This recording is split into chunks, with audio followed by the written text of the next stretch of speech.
off, or there's some part of your body, you feel some hurt or pain, meron kayo sakit, just want to pray for you. Pwede po ba? Pwede kayong tumayo at aming kayo papanalangin ng Christmas. O meron ba kayo doon? Hindi sila nagse-celebrate ng Christmas. Meron naman, pero Christian sila. Meron silang Kristo sa puso. Pero tayo, since the church ito, nagse-celebrate po tayo ng Christmas. Although, yung mga taong yun naman, baga hindi sila nagse-celebrate ng Christmas, at least meron silang Kristo sa puso. Kaya itong Christmas natin, tawagin po natin itong Christmas in our hearts. Para po, bawat isa ay maging kasama po natin, alang Christmas natin ay nasa ating puso. So, ang titulo po natin ngayon, The Joyful Reason for the Advent. Bakit may Advent? Bakit may ganyan? Napaliwanag nga po kanina na yung iba start ng December, nag-Advent na sila. Yung iba 4 weeks before Christmas. Well, Advent is preparation for Christmas. Yung po talagang ginagawa sa Advent. Mag-prepare ka para sa Christmas. At of course, pag dumadating ang Christmas, iba-iba po ang naiisip natin. Iba-iba ang naiisip ng mga tao. Yung iba ay nagpa-fasting, reading devotionals with the family, giving to the poor, listening to Bible sermons, sa tuloy-tuloy na Bible sermon. Meron po silang mga devotional na gagamitin para hanggang sa dumating yung Christmas. Ngayon, yung mga hindi naman po gumagawa ng gano'n, it doesn't mean that they don't prepare for Christmas. They still prepare for Christmas. It's just that they do it in a different way. Okay. Yung pag dumadating ang Christmas, iba-iba naiisip ng tao sa pag-prepare nito. Ang masakit nito, yung iba, pag nag-isip ng pagdating ng Pasko, ay hindi maganda naiisip. Halimbawa, bago dumating yung Pasko, iniisip na, para magkaroon tayong handa, kinakailangan. Mag-iisip niya, sino mauutangan ko? Ganon, di ba? May mga ganon, di ba? Di ba? Di ba? Meron.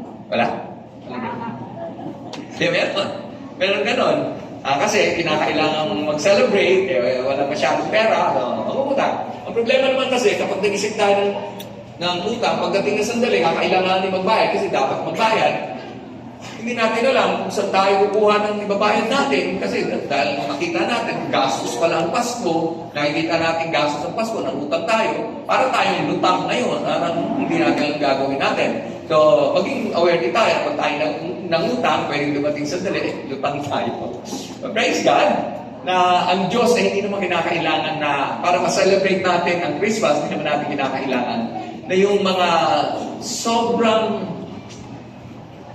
dami ng magagastos. Sa totoo lang, maraming Christmas na hindi naman po kami talaga, halos wala kaming nagagastos sa mga unang panahon din ng Christmas namin. Pero the Lord is good. Hanggang ngayon, buhay pa naman po kami. Dumaan kami sa mga Christmas na hindi kami masyadong naging magastos. Yung iba naman nag-iisip kung sino ma-hold up nila. Alam niyo, mahirap yun. Gano'n. Sana dumami ang makutong ko. May mataang mga gano'n. Of course, hindi dito yun. Praise God. Yun eh. Sana hindi gano'n. Kaya lang, yun ang nakikita nilang Pasko ba? So, Pasko dapat may pera, maraming pera. But, of course, sa atin, ang tunay na Pasko ay pag-celebrate natin sa tunay na dahilan. Okay? Pwede po ba tayo tumayo? Basahin po natin sinasabi ng Biblia.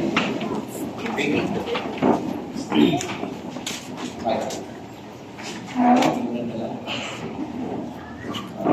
Ay, ito pala.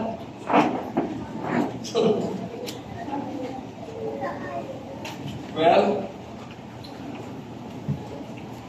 nakita nyo naman paano kung makalimot. Madaling makalimot. So, yan yung masasabi ngayon kung ilang taon na si baby. Ang aking wife. Luke! Okay. Ayan. Luke 2, starting from verse 8. Nabuksan niyo na Bible niyo? Luke 2, starting verse 8. In the same region, there were shepherds out in the field, keeping watch over their flock by night. And an angel of the Lord appeared to them, and the glory of the Lord shone around them, and they were filled with great fear. And the angel said to them, "Fear not, for behold, I bring born this day in the city of David a Savior, who is Christ the Lord. And this will be a sign for you. You will find a baby wrapped in a swaddling cloths and lying in a manger."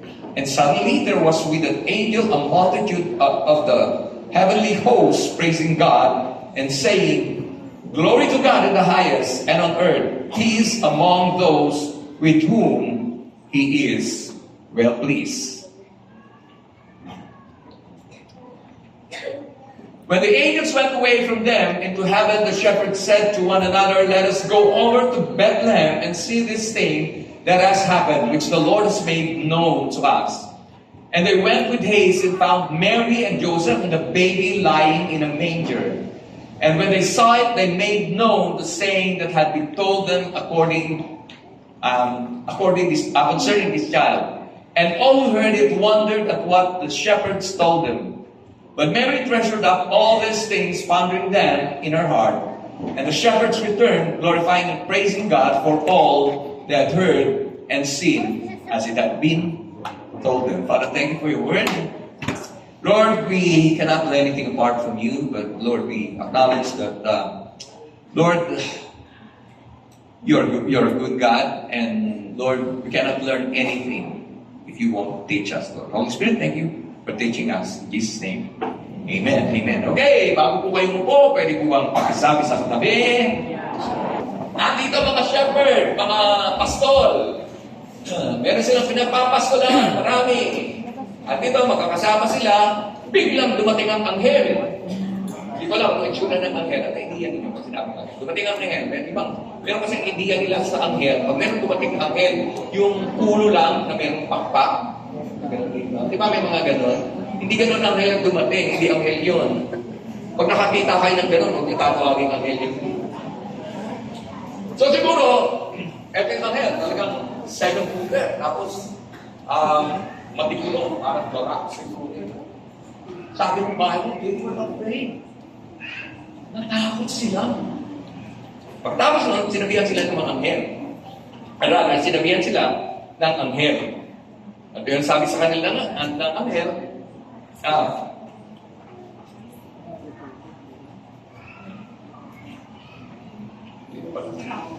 but anyway, so yun ang nangyari, no?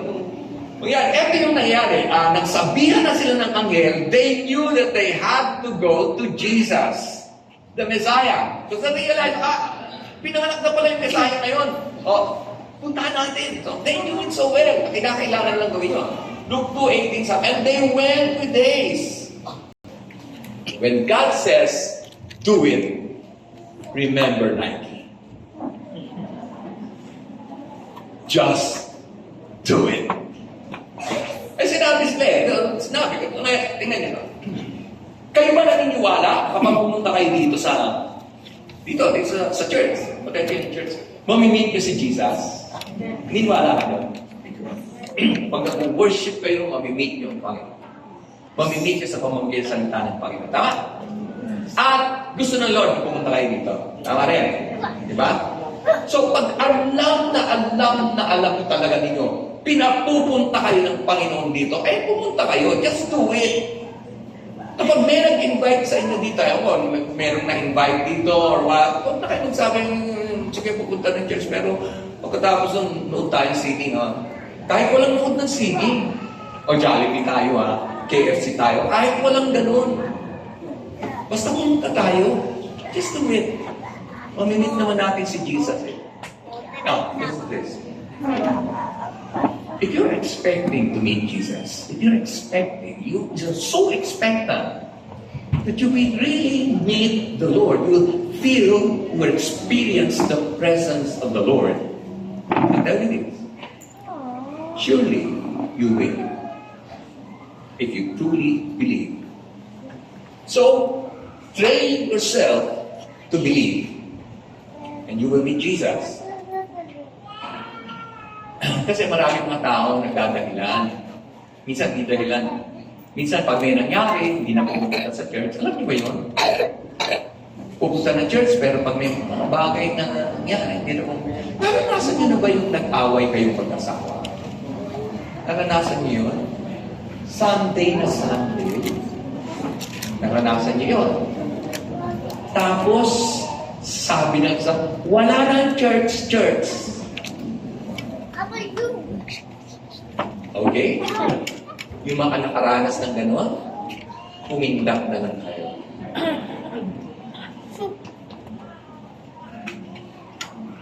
Dami nagiging dahilan. When God says so, let's do it. Gawin niyo lang natin. And to God, asap is asap. Oh no, it's over. Sabi dito, and the angels said to the, sabi dito, and they went with haste. Balikan natin yun. Sabi doon. And they went with haste. Asap. Paano na yung mga tupa? Ang dami nun. Ano sa palagay nyo? O, sino dito na? May mga tupa sila. Mga shepherd kasi, ano sila parang mga employee, inuupahan sila para magbantayan yung tupa. Sino dito? Nasa kamay, just for the show of hands. Sino dito na iniwan nila yung tupa nila? Okay. 5, 6 ang naniniwalang iniwan nila ang tupa nila. Therefore, the rest naniniwala na hindi nila iniwan. Ano nga? Sige, sino dito naniniwala kayo na hindi nila iniwan ang tupa nila? Yo? Pastor, gitna lang ako, gitna. Hindi ko alam kung paano ka magiging gitna dito. Ano to, kalahati ang dala-dala? Sabi dito, with haste pag dinala nila yung tupa nila, ang bagal noon, ang daming tupa noon. Hindi na lang pwede buhatin yung isa-isa. Paano kung meron tupang gusto pang maligaw? Isipin niyo, with haste, nagmamadali sila. Ngayon, yan. Bakit ko sinabi yun? Ito na ulit. So, tinawag ka na ulit.